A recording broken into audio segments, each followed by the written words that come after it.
पहले चारा घोटाला, फिर बेनामी संपत्ति और अब रेलवे में टेंडर घोटाला। पूर्व मुख्यमंत्री बिहार के लालू प्रसाद यादव जब रेल मंत्री थे उस वक्त का मामला, और बड़ी खबर इस वक्त की कि लालू प्रसाद यादव पर छापा। लेकिन संकट में नीतीश सरकार, क्योंकि सरकार में उप मुख्यमंत्री तेजस्वी यादव पर भी केस दर्ज कर लिया गया है और लालू प्रसाद यादव के 12 ठिकानों पर छापेमारी। लालू प्रसाद यादव के 12 ठिकानों पर सीबीआई की छापेमारी। रेल मंत्री रहते हुए होटल देने में गड़बड़ी का आरोप, रेलवे के जो होटल उनको दिया गया और महंगी करोड़ों की जमीन सस्ते कौड़ियों के भाव में ले ली गई। रांची और पुरी में लीज पर होटल दिए गए थे, बीएनआर होटल जिसका नाम आ रहा है। इसके अलावा लालू, राबड़ी और तेजस्वी यादव, लालू प्रसाद यादव, राबड़ी देवी और तेजस्वी यादव, इन सभी के खिलाफ केस दर्ज कर लिया गया है। लालू पर छापे से नीतीश सरकार पर संकट है, क्योंकि सरकार में उप मुख्यमंत्री और लालू प्रसाद यादव के बेटे तेजस्वी यादव जो कि उप मुख्यमंत्री हैं, उनके खिलाफ भी केस दर्ज कर लिया गया है। नीतीश पर तेजस्वी को हटाने का दबाव है। बीजेपी की तरफ से कहा जा रहा है कि आप चुप क्यों हैं नीतीश, अब उनको कार्रवाई करनी होगी। तेजस्वी पर नीतीश चुप क्यों हैं, क्योंकि पहला मामला नहीं है, इससे पहले भी बेनामी संपत्ति को लेकर भी यह सवाल नीतीश से पूछा जा रहा था। उससे पहले भी रांची में लालू प्रसाद यादव बोले कि मैं कोर्ट से लौट कर बोलूंगा। वो चारा घोटाला मामले में पेशी के लिए रांची में है। ये 4 तस्वीर आप देख रहे हैं। 12 अलग अलग ठिकानों पर छापेमारी, गुरुग्राम, पटना, रांची, पुरी, जगह जगह सीबीआई की टीम पहुंची है। सुबह 7:30 बजे से आज लगातार लालू प्रसाद यादव के 12 ठिकानों पर छापेमारी।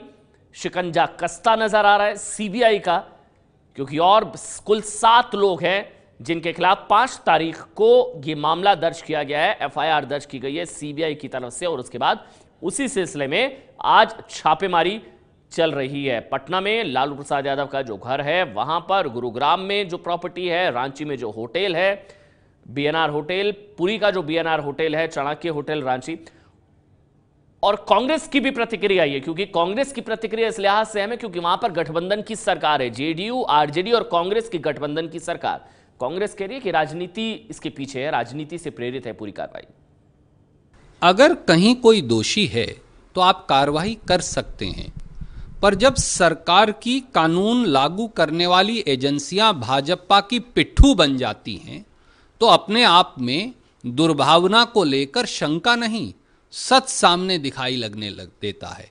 क्या केवल प्रतिशोध की आग में सरकार इतनी अंधी हो गई कि अब अपने हर प्रतिद्वंदी पर सीबीआई और ईडी का दुरुपयोग करेगी और उस सीबीआई को भाजपा के डर्टी ट्रिक्स डिपार्टमेंट के तौर पर इस्तेमाल करेगी? प्रश्न ये है।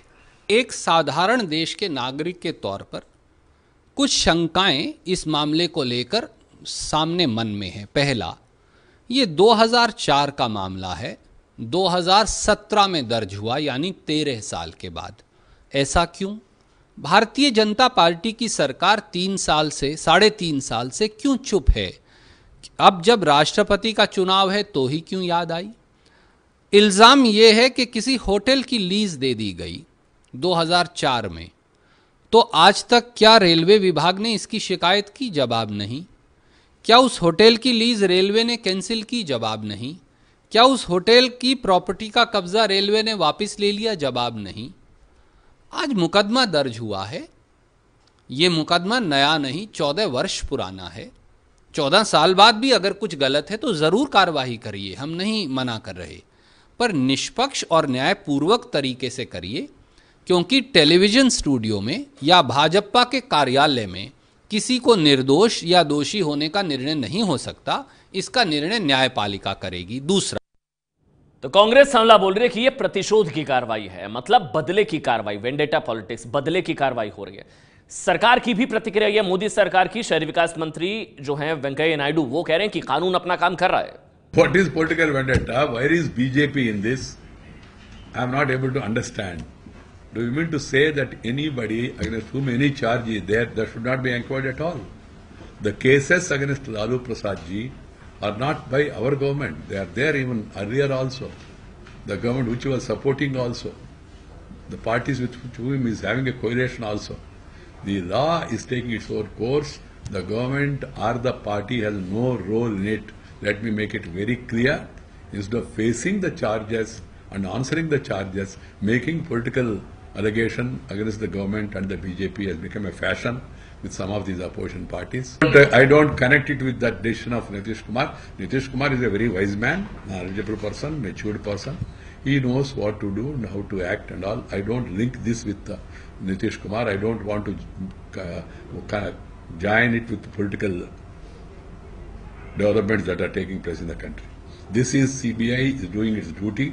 तो कांग्रेस की तरफ से कहा जा रहा है कि राजनीति से प्रेरित है, बदले की भावना से की गई कार्रवाई है। बीजेपी की तरफ से, मोदी सरकार की तरफ से वेंकैया नायडू ने कहा है कि बीजेपी या सरकार का कोई लेना देना नहीं है, कानून अपना काम कर रहा है। इस बड़ी खबर पर लगातार हमारी नजर बनी हुई है। ये है एबीपी न्यूज, आपको रखे आगे।